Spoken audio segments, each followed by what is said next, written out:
এক মিনিটে ইতিহাসের কিছু গুরুত্বপূর্ণ প্রশ্ন বিভিন্ন কম্পিটিটিভ এক্সামের জন্য।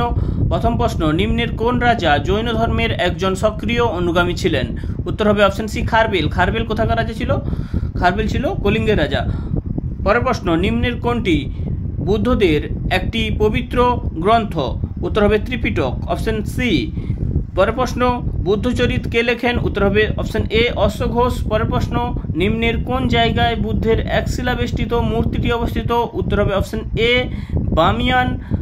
পরের প্রশ্ন, নিম্নের বিবৃতিগুলি বিবেচনা করো। উত্তর এখানে অপশন ডি হবে, বিবৃতি 2 এবং 3 হবে জৈন ধর্মের সাহিত্য অর্ধমগধী ভাষায় লেখা, আর হবে অনুগামীদের পরামর্শে মহাবীর মহিলাদের অংশগ্রহণ স্বীকার করেন। পরের প্রশ্ন, নিম্নের কোনটি বৌদ্ধ ধর্মের অষ্টাঙ্গিক মার্গের অন্তর্ভুক্ত নয়? বলছে অষ্টাঙ্গিক মার্গের অন্তর্ভুক্ত নয়, এটা হবে অপশন সি, সৎ কামনা। Thank you.